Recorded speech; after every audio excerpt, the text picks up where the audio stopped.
High বন্ধুরা, আজকে কি দুপুরে রান্না করেছি তোমাদেরকে দেখাচ্ছি। এখনো খেতে বসিনি, তোমাদের দাদাভাই বলছে একটু পরে খাবে। খাওয়ার আগেই তোমাদের মেনুগুলো আমি দেখিয়ে দিচ্ছি আর কি। দেখো, গরম গরম ভাত, ডেচকিতেই ভাত করেছি, রাতে একটু রুটি করি। এই দেখো, এই যে ধোয়া উঠছে ভাতের। আর দুটো আমলকি সিদ্ধ।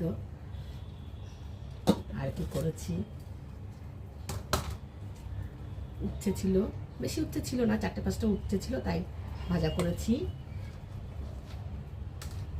আর এটা করেছি এই যে সজনের ডাঁটা, ঝিঙে, আলু দিয়ে পোস্ত করেছি। পোস্ত খেতে কিন্তু খুব ভালোই লাগে। আমি কিন্তু খুব ভালো পোস্তটা খেতে খুব পছন্দ করি বা খুব ভালোবাসি। তোমরা কারা কারা পোস্ত খেতে ভালোবাসো জানিও। ঝিঙে পোস্ত, তার সঙ্গে সজনের ডাঁটা তো থাকে। আর এই দেখো, এটা করেছি ডিমের ঝোল ওল দিয়ে, এবং কষা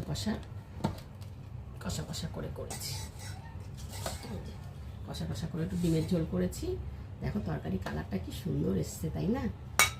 আর করেছি এই দেখো, চাটনি করেছি। কিসের বলো তো? জলপাইয়ের চাটনি করেছি।